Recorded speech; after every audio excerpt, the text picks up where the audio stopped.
Thanks for coming out. This is a 5 years in the waiting visit. Last time I was in your city, Indianapolis, was Black History Month of 2017 over at the Jewel Center that is ran by Queen Mother Cynthia.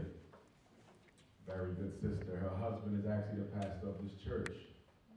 Okay, Pastor, you were speaking to me earlier about the young people. Say what that was. I said I wish I could find a way to get this many young people in church on Sundays.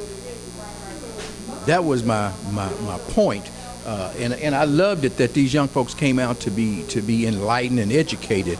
But if we're going to really make a change, you got to make a God change. It's going to start with God. Now, I'm down with everything, most of what Dr. Umar said, not everything, I'll just be honest with you. But if you start with God, a whole lot of our problems that we're having in our community, if we go back to where we started from, and that was with God, a lot of these things are going to change. And you said there's some type of disconnect between the young people and coming to church. There's a big disconnect. I don't know if it was my generation or the generation after me, but somewhere people stopped thinking they needed to come to church to worship. And the church used to be the pillar of the community. It kept everything together, economics and social and in all aspects. Families were families. When I was growing up, brother, you didn't have a nursery. The kids didn't get put over in the nursery because they was in the sanctuary with us. If you cut up in the sanctuary, they got you in the sanctuary.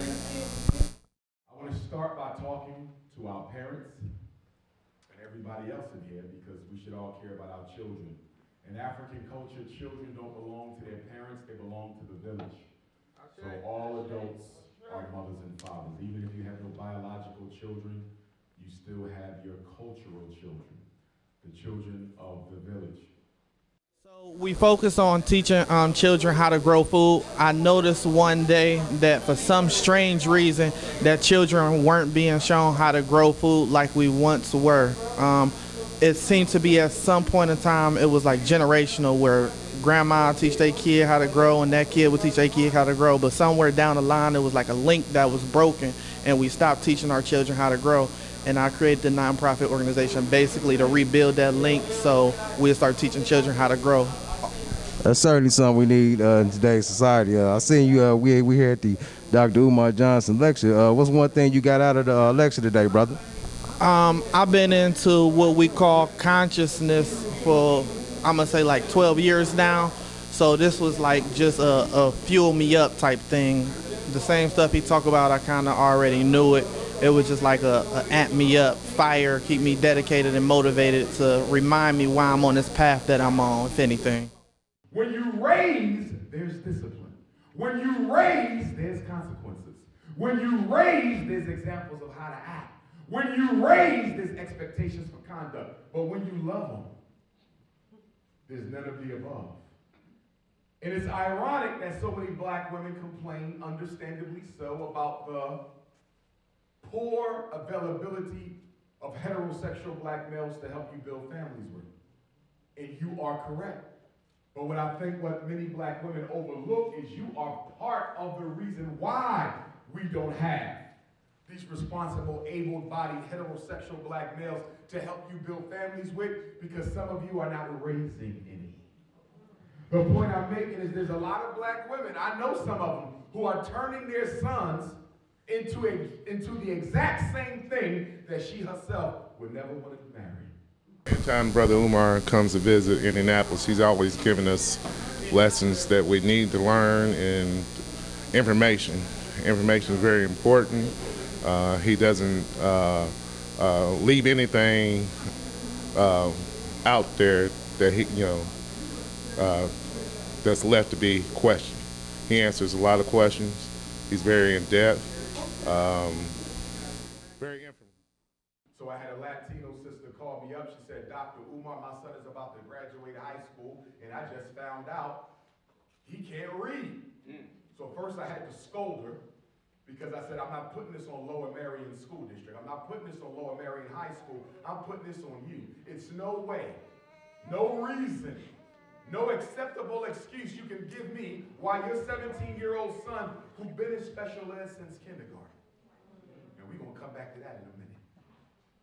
Your son been in special ed since kindergarten. He's now 17, and you just now finding out on the eve of senior high school graduation that he can't read. This is more your fault than the school. He said, why do you say that? Because the only people who have to live with the consequences of your bad decisions and Lower Marion High School's miseducation is your son and yourself. I'm always encouraged to listen to Dr. Umar. As a matter of fact, I think he's the first or maybe the only black leader who's wrote about the misdiagnosing and overdiagnosing of young black boys in the fight against mental health. And I love when he speaks about ADHD and ADD and enlightening us, especially about the schools and about the misappropriation of how they mishandle black parents. So I'm excited about what he's doing with black parents. I'm excited for his black parent boot camp that he promised that he would come back to Indianapolis and do. So I'm excited for him doing that.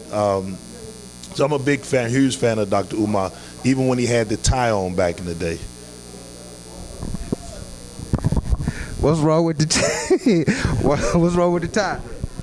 No. I'm saying I go that far back with him when he was rocking the ties and he had the low cut and all of that.